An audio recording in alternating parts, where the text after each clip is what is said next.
என் பேர் கனகலட்சுமி. நான் 1996ஆம் ஆண்டு முதலாக இடைநிலை ஆசிரியராக அரசு பள்ளியில் பணியேற்றேன், ராமநாதபுரம் மாவட்டம்.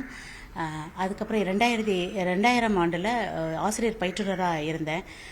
அதுக்கப்புறம் திருப்பி தலைமை ஆசிரியராக பதவி உயர்வு வந்துச்சு. தலைமை ஆசிரியராக 4 ஆண்டுகள் பதவியில் இருந்தேன். அதுக்கப்புறம் திருப்பியும் பதவி உயர்வு வர்றதாக இருந்தது. அதனால தமிழ் மொழி தமிழ் வழி பள்ளியில் படிக்கிற குழந்தைங்களுக்கு கூட வாசிக்கிறதுக்கும் எழுதுறதுக்கும் கடினமான சூழல் இருந்துச்சு.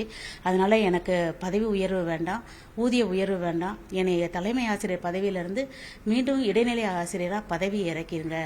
நான் இந்த தமிழுக்கு ஏதாவது பண்ணணும் அப்படிங்கிறதுக்காக சென்னைக்கு போகிறேன், மாறுதலாகி போகிறேன் அப்படின்னு சொல்லி எங்கள் கல்வித்துறையில் கேட்டு, அவங்க நீண்ட ஆலோசனைக்கு பிறகு உனக்கு இப்படிலாம் சம்பளம் குறைஞ்சா உனக்கு இவ்வளவு இழப்பு உயரும் அப்படிலாம் சொன்னாங்க.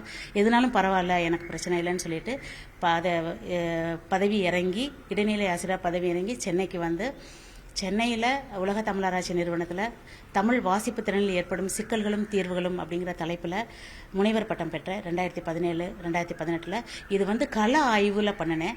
உலக்கூர் ஒன்றியம், விழுப்புரம் மாவட்டம், அதில் 6 பள்ளிகளை தேர்வு செய்து அங்கே உள்ள ஆசிரியர்களுக்கு பயிற்சி நடத்தி அந்த ஆசிரியர்கள் மூலமாக 100 குழந்தைகளை 40 நாளில் 1ஆம் வகுப்பு குழந்தைகளை பிழை இல்லாமல் எழுத படிக்க வச்சோம் தமிழை. அதில் பெரிய வெற்றி கிடைச்சது. அதுக்கப்புறம் திருவண்ணாமலை மாவட்டம், அந்த மாவட்டத்தில் 3 மாதங்கள் ஆசிரியர்களுக்கு பயிற்சி அளித்து 1,56,710 குழந்தைங்களை ஒரே நேரத்தில் எழுத படிக்க வச்சு வேர்ல்டு ரெக்கார்டுக்கு முயற்சி பண்ணணும். ஸோ இந்த மாதிரியான திண்டுக்கல் மாவட்டத்தில் 20 நாள்களில் படிக்க வச்சோம். கொரோனா பீரியடில் தூத்துக்குடி மாவட்டத்தில் 30 நாட்களில் 80% குழந்தைகளை படிக்க வச்சோம். இந்த மாதிரியான என்னோட ஆய்வு வெற்றிகரமாக போயிட்டே இருக்கு. இந்த தருணம் எப்படி இருக்கு? ரொம்ப ரொம்ப மகிழ்ச்சியாக இருக்குது. ஏன்னா இவ்வளோ ஆண்டுகள் நான் பட்ட கஷ்டத்துக்கெல்லாம் நிறைய பேர் நான் நினச்சாங்க இவங்க இப்படியே இருந்துருவாங்க வச்சுருவாங்கன்னு நினச்சாங்க. ஆனால் நான் அப்படி இல்லாமல் தொடர்ந்து தமிழ் பணி செய்துக்கிட்டே இருந்தேன். எனக்கு இறைவனும் தமிழன்னையும் சேர்ந்து தந்த பரிசா இதை நான் நினைக்கிறேன். நன்றி.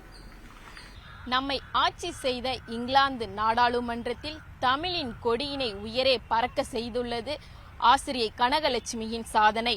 கல் தோன்றா மண் தோன்றா காலத்திலிருந்து ஒலித்துக் கொண்டிருக்கும் மொழி இனி மெல்ல சாகாது என்பதற்கு சான்றே ஆசிரியை கனகலட்சுமியின் சாதனையும் கௌரவமும்.